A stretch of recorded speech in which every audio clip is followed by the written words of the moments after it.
Welcome to the Sacred Window podcast. I'm your host, Christine Devlin Eck. Here at the Center for Sacred Window Studies, we explore and expand on conscious postpartum care. We navigate the overlap of caring for others and caring for ourselves. We honor the transitions, not only in giving birth, but in being alive. Welcome to the conversation. And I will never be the same again. Hello and welcome to the Sacred Window podcast. My name is Christine Eck. I'm the director of the Center for Sacred Window Studies. It is such a pleasure to have Stephanie Peers with us today. Stephanie is originally from Ontario, Canada. She's been living in Mexico, north of Mexico City. She is currently participating in our Conscious Postpartum Caregiver Program. She is an Ayurvedic coach, Kundalini Yoga Instructor. She's an advocate for raising divine feminine consciousness on this planet. Her website is empoweredmama.com, and I'll put all of this in the notes for this episode. But Stephanie and I have been collaborating. She's been a huge inspiration to me, and our sort of flower that's blossomed out of this collaboration is really exploring the idea about choosing conscious postpartum care in life, but also as a professional path. This is something that is so hugely needed. And so Stephanie and I are here today as part of this larger project of hearing different voices on what it means to come to that understanding of, I need to be part of this movement. I need to be part of this change, and how that looks different for all of us. So welcome, Stephanie. Thank you so much for being here. Thank you so much for having me here. I'm excited for this conversation today. Yeah, it's truly like such a gift to be connected through the work that we're doing with so many different people that I would otherwise not be able to meet. And you are one of those such people. So it's truly a pleasure. And I feel like we connected right away because I know that this work for you was part of a very personal, drawing from your own personal experiences. Mm-hmm. And so I guess, this is a very intimate topic, really, when we're thinking about how our own potential struggles have brought us to this work. And so I want to acknowledge that, and really honor you for being here today and being willing to share some of that with us. But, to begin this exploration and this sort of discovery into how it's different and unique for each of us, using your story as one of these really important messages to hear, what was it that sort of awakened the idea of conscious postpartum care, of postpartum care in general within you? What awoke in that for you? So my story really began 18 years ago when I had my first child, and I was very young. There was no Facebook at the time. So I think at the time it was MySpace, and I didn't really have, because I was so young, my friends were still partying and connecting, and I was learning how to navigate motherhood. And it hit me quite hard how quickly your life changes in that moment when you become a mother. But this is all stuff that I can speak to in hindsight, right? And that's why I'm going to really love this conversation today, because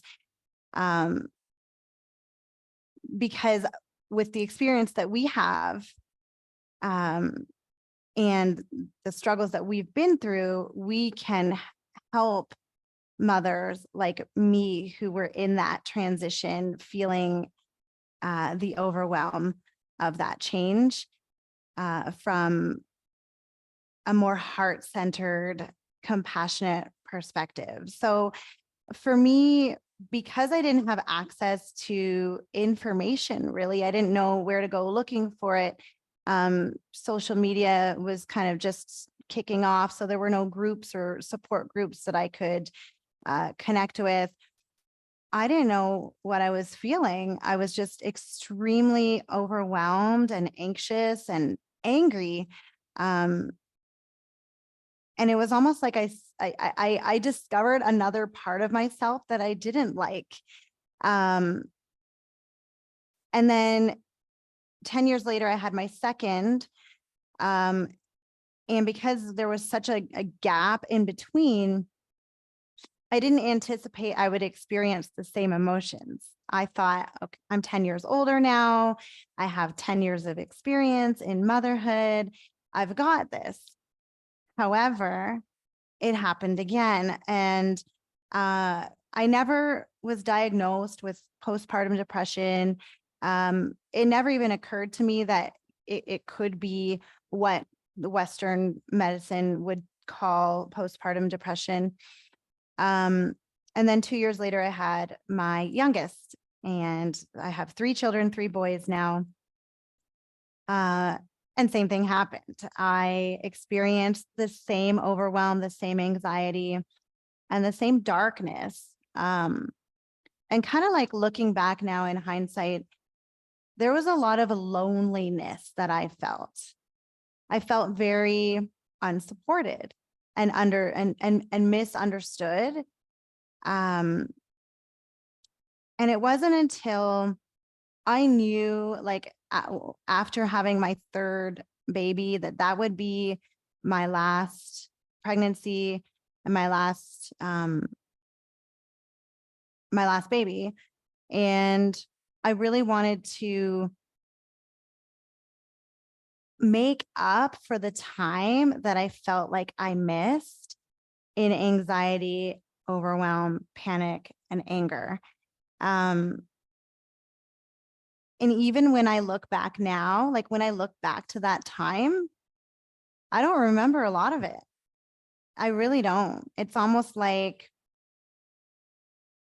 I wanted to forget how horrible I felt and how horrible I was being. Like, it's almost like there's a lot of guilt that I'm trying to protect myself from. And that's a healing process that I'm working through even now.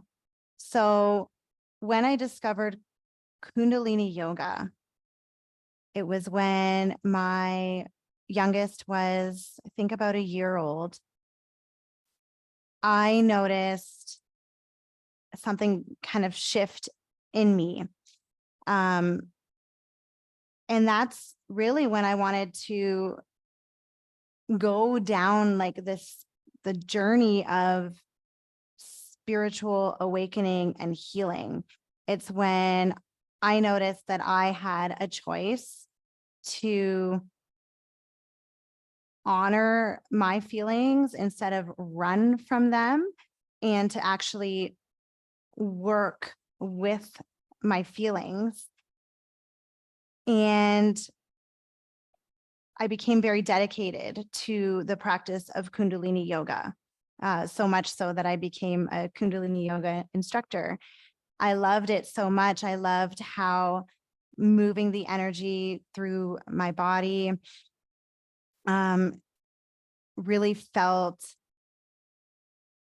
what's the word? Almost liberating. Like, learning how I could work with the energy in my body was very liberating. And I remember saying to my husband, all moms need to know how to do this, because I feel so much more clear.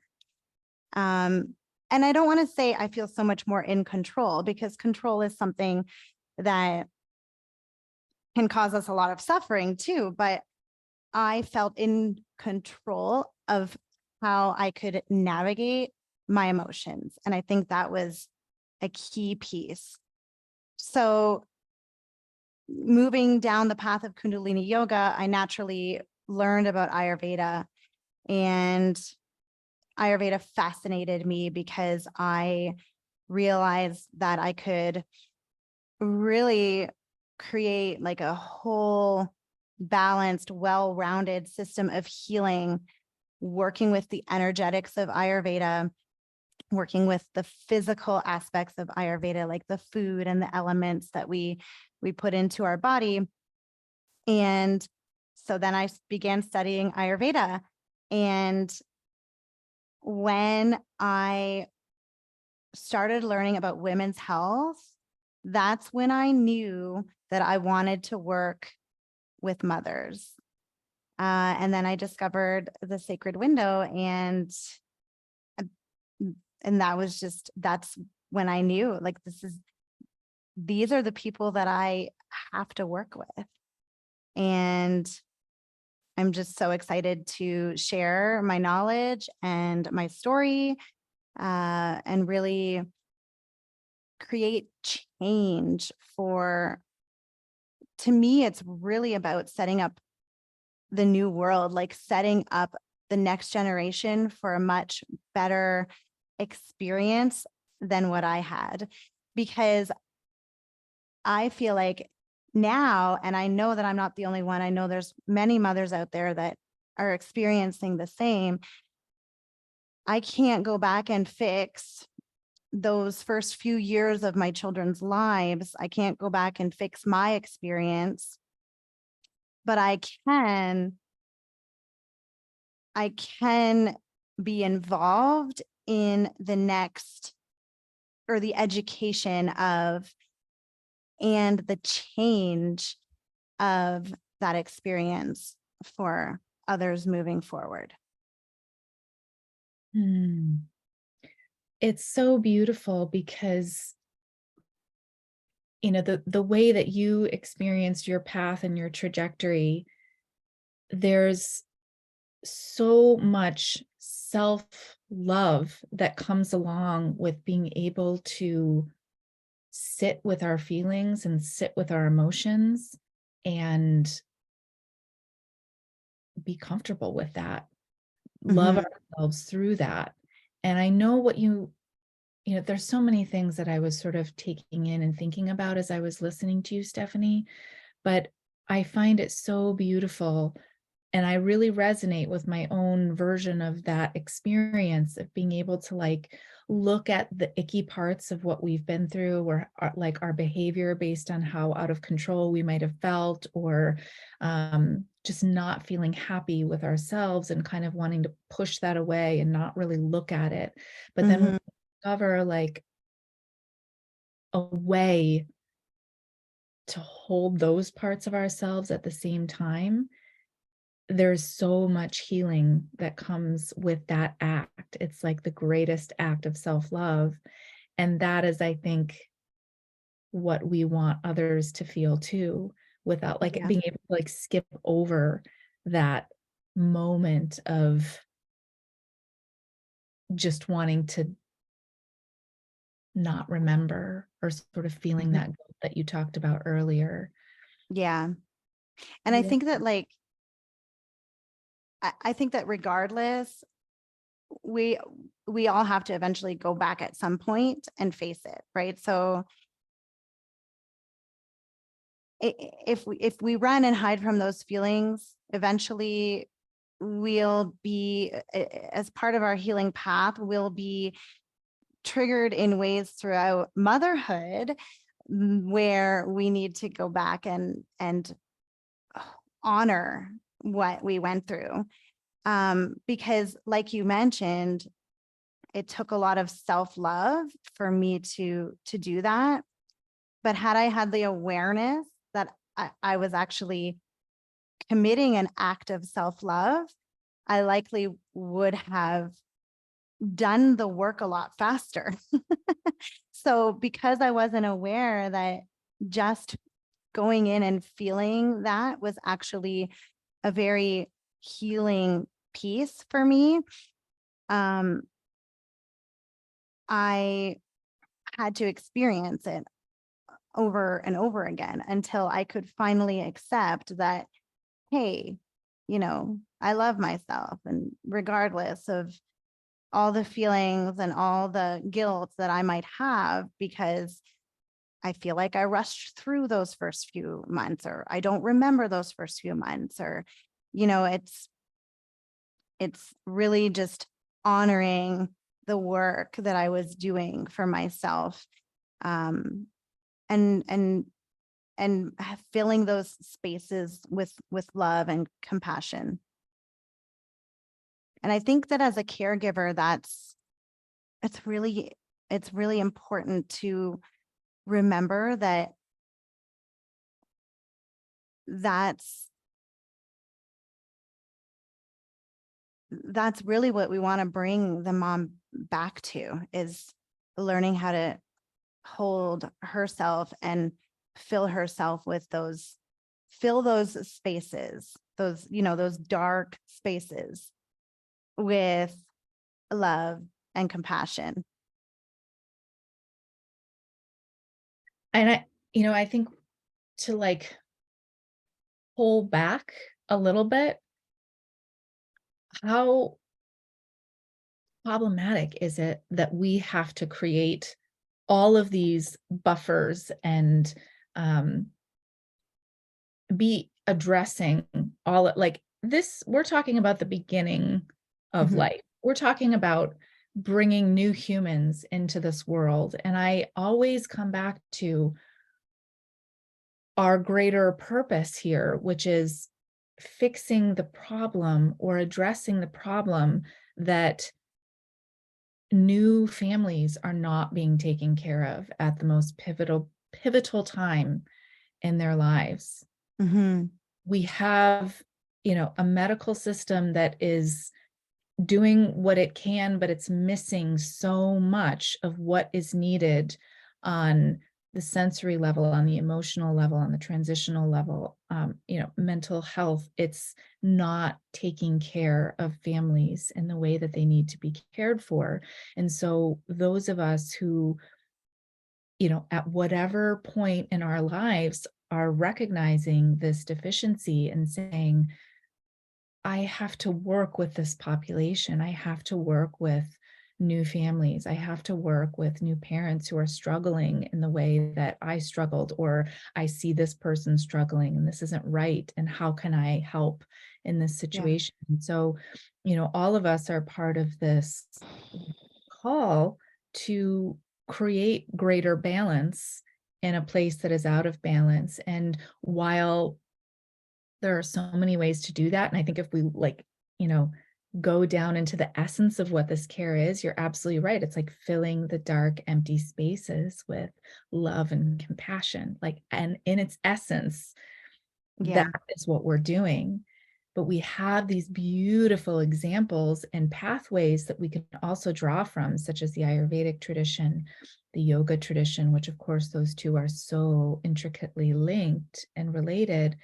But wherever we are in the world, whatever, background we come from, all over the globe, historically, we see synchronicities and thought and care and healing that we can draw from. But the important thing is that essence of finding the way that resonates with you and helping others who are experiencing that deficiency in that space. And to me, it's just so inspiring to hear how different people are doing that. And I also want to recognize that for those of us who have come to this work because we suffered in our own way, do you feel like there has been healing that's happened for you through being able to learn and explore giving this care to other people? Oh, definitely.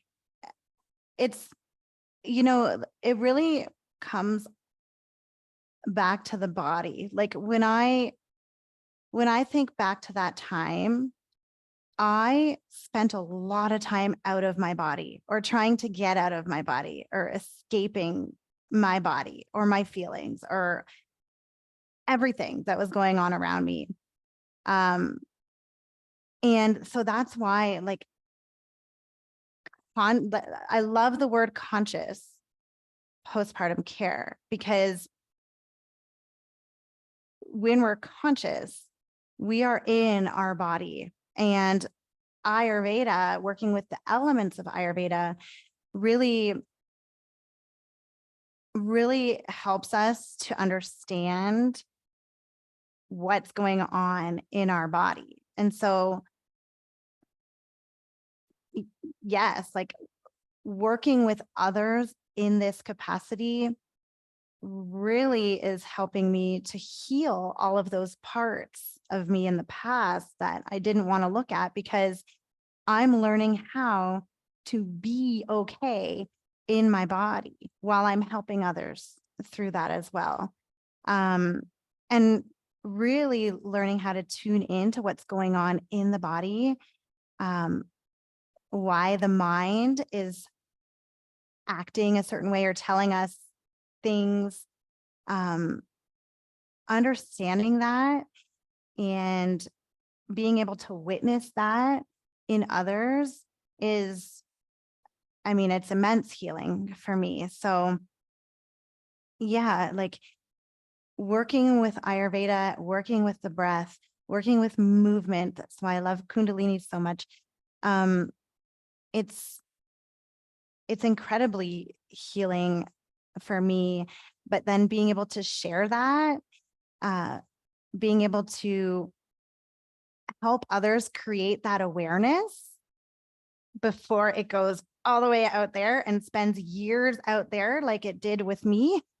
I mean, that's the greatest healing. And for me, it's, and I've mentioned this to you before outside of podcast, but for me, it's like, it's retribution, right? Like I get to give back. I can't go back and change what I experienced or what I went through, but I get to go back and help others avoid going through what I went through. And in that, I'm healing myself as well. And I remember when I learned what Kaya Kalpa was, and in relation to the sacred window, how the first 42 days of postpartum can really impact the next 42 years of the mother's life and the child's life. That hit me like, I mean, it was like a burst of light, just like filling my entire body. I was like, that is so true, because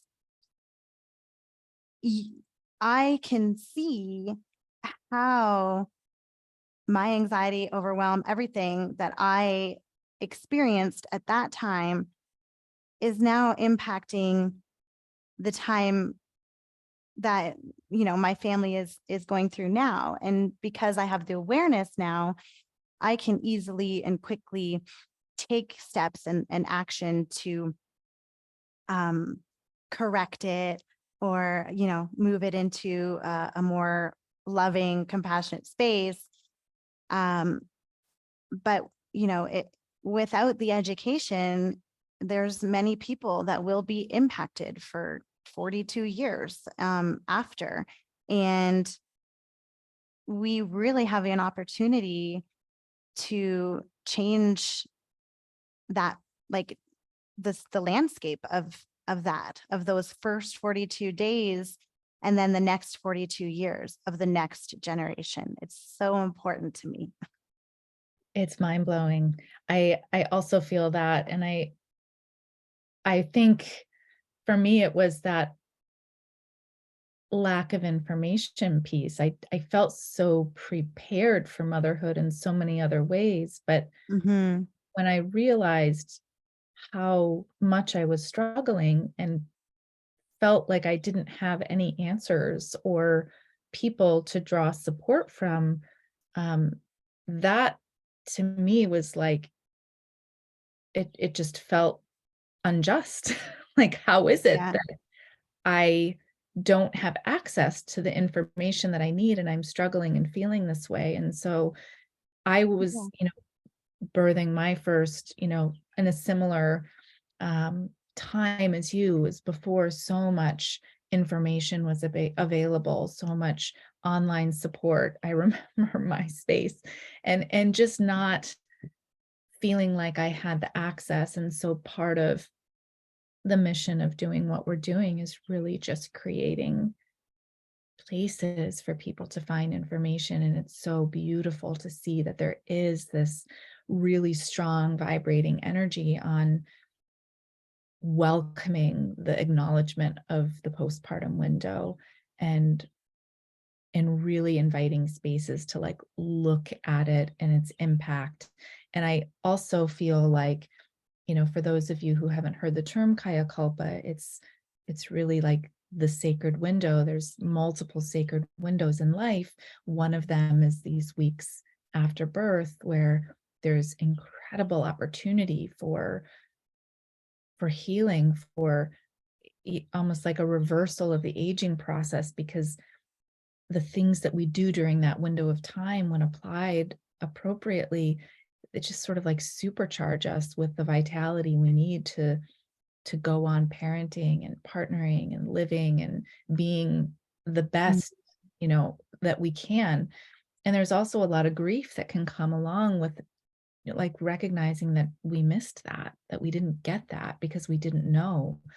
There's a lot of holding space, I find, that collectively we're all doing. But listening to you, and I say this all the time, that it's never too late to create your sacred window. And as long as you have the awareness of how to come back to your body, how to sit with those spaces, how to sit with those qualities, they're qualities, they're not, there's nothing wrong with what we're feeling or experiencing. They're just qualities. And through an understanding of nature and the elements, we can just shift through our behavior, through our diet, through our routine, through, herbs, whatever's available to us in our space, just shifting those to create the qualities that we do want to experience, whether it's greater patience, more peaceful household, better digestion, better communication, whatever that may be. It is so empowering and so validating to be able to just know how to do that. And it doesn't take that much. It's just that it's not within our general scope of awareness for most of us until we find out and have to struggle. Oftentimes, I think that part of our path of learning is that we have to go through something that says, hey, wait a minute, this is not okay. I need to like figure out what's up here. And then the awareness is invited in. Yeah. Yeah. Those first 42 days, they're also, really, it's a really great window for spiritual growth too. And part of the work that we do is really honoring and witnessing that. And I love that part. It's working with the elements has really taught me to be really grateful, like to find gratitude in even the smallest things, like how things grow and how things move, and how they nourish us, and how capable we are of using those elements for our greater good. And that's what I really love about this work. And it's such a great moment for the mother to learn really how powerful she is. And as caregivers, that's what we get to witness. And, it's not about controlling that person's experience, but it's really about guiding and supporting that experience. And to me, that's really important, because I remember when I first had all my kids, we live in a society where there isn't very much access to help or caregiving. And yeah, the mom is expected to just kind of carry on and get back to, who she was and how things were before pre-baby, but that's not actually the reality. It's just we've accepted that that's the reality, but the reality is we really have a great opportunity for spiritual growth, and that's a really good time to slow down and allow nature to really hold you and take care of you. I didn't have that. All of my family, they had to go back to work. I was alone. And then even if I went to a mom group or a play group of some sort, you only see like I don't know how to really explain it, but you see the external, you don't see what's going on internally for each of those other mothers that are going through the exact same experience as you. So it's really important to me to, kind of bring back the village, that community feeling of being supported and almost like everyone kind of working together to support the mom so that she can really have this time and really make the most of it, so that she doesn't have to look back on it like I do now and say, oh, I wish I could change it. I did good. I wish I could say that was, the most incredible experience of my life, and I'm powerful and I did good. I can still say that now, but it comes with all the other dark parts that I need to hold and I need to remember and I need to honor. There's like this vibration, I think, in our society that we hold ourselves up to these standards that sort of skip over all the other layers of realness of how we experience something before we get to that picture on Facebook or that sort of archetype of, the mom who's got it all together. Like we unconsciously or consciously sort of have these ideals of what success or doing well for us looks like. And there's a missing layer of sort of nurturing and being present and loving all of those other qualities and layers that come before those moments. Because there are those moments where you're like, oh, I did good. I'm doing really good right now and I feel really good. But what about like loving up all those other real moments? And I think that's where a key piece of a postpartum caregiver can come in, is really helping to help people stay present, like you said before, like in your body, like really understanding and loving that we're going to experience all of it. And that's all good. Like all of that is good. Not only this, picture worthy or sort of standard, reaching part is the good part. Like all of it is the real part. And it's all of that creates meaning of parenthood. Like this is the hardest job ever.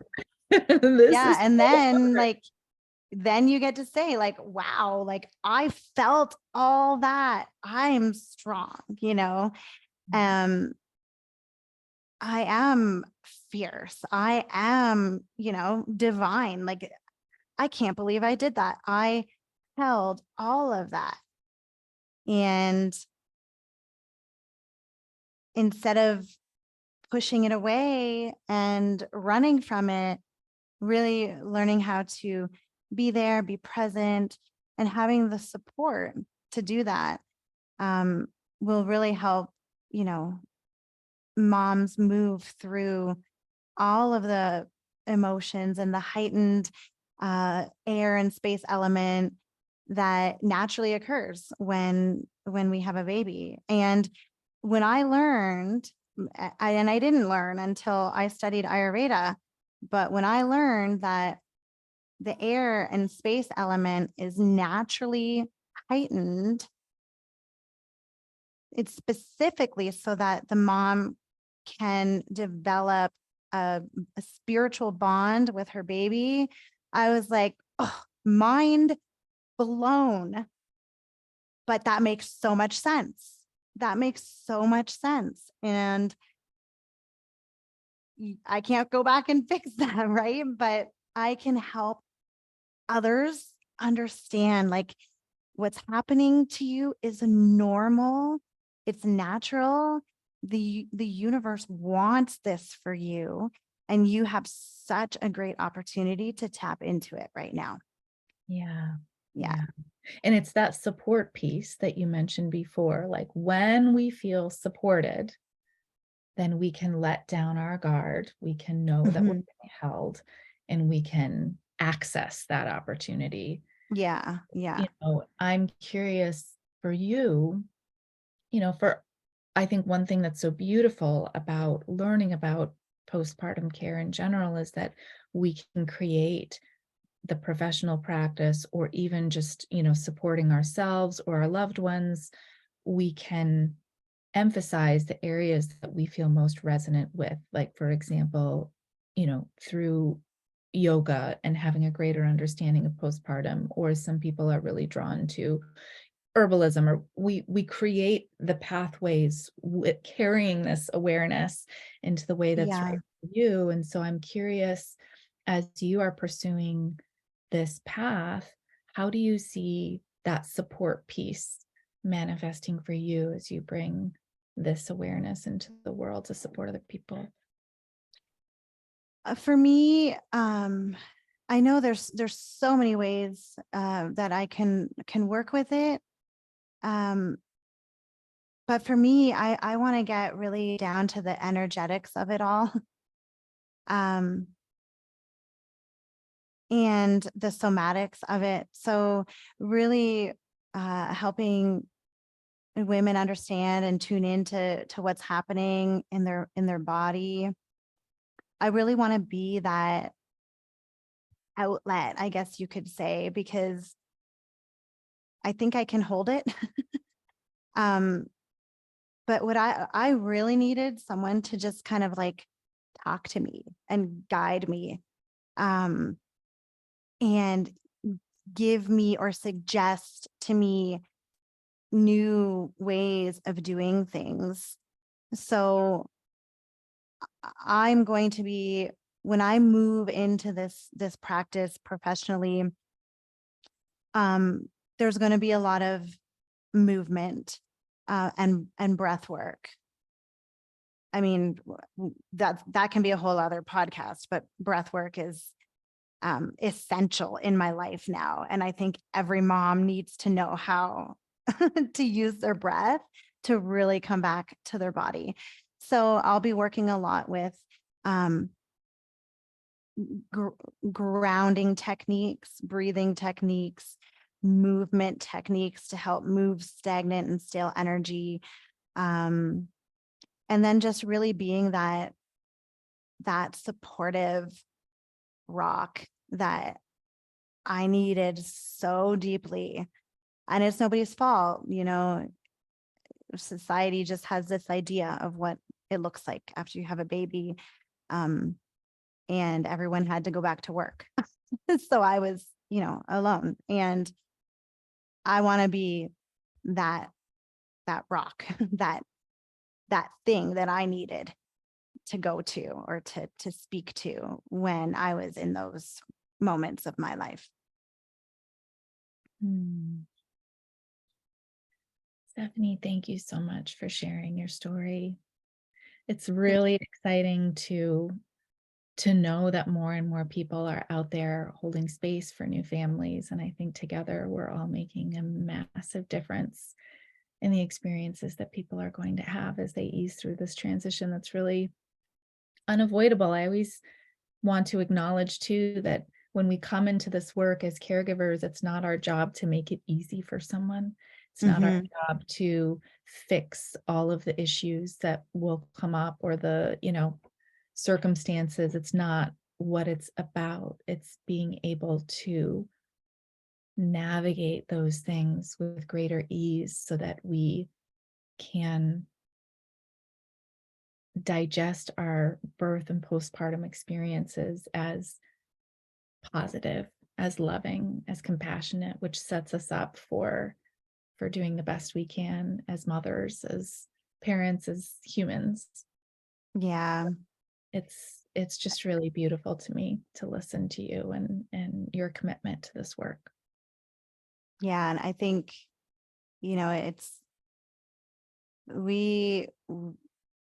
there's a lot of work to do to change the landscape, but I think it's really the most important work that we can do, because we can really shift society for the better with more love and more compassion. And I think that's really it comes back to that, like awareness, love, and compassion.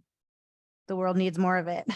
Yes. That we get the opportunity to, really impact the beginning of life with that energy. So it's a big deal. It's a really big deal to me. The biggest deal. It's the Yeah. biggest deal. And to know that as more and more people experience a supportive postpartum window, it gets passed on to the next generations that come ahead. Yeah. It's like a ripple effect, and it's important. The village that we're all kind of craving in our hearts. Like we all want to go back to that, like that village, that community feeling that we're all kind of missing. And I think that's another topic that we could talk about another day. Yes, we clearly we have a series here. Yeah, I think we've got 3 now on the go. Yeah. Yeah. Yeah. Yeah. Well, it's an honor to be in community with you. Yeah, it's been an honor being here, and thank you so much for having me here and having this conversation with me today. I really enjoyed it. Me too. And for Yeah. those of you listening, thank you so much for the love and the compassion and the awareness that you are spreading in your communities. And please research more about Stephanie with her info. She has a beautiful Instagram presence, and she's just someone you'll want to be connected with. So thank you to all. And until the next episode of our series, Stephanie, I think I'm going to make it happen for us. Yay, sounds good. Be well, and thank you so much. Thank you. Thank you, everyone.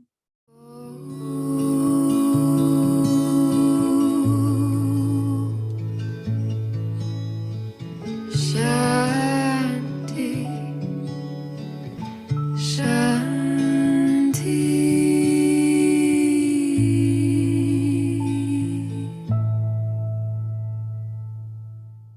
The Sacred Window podcast is brought to you by the Center for Sacred Window Studies.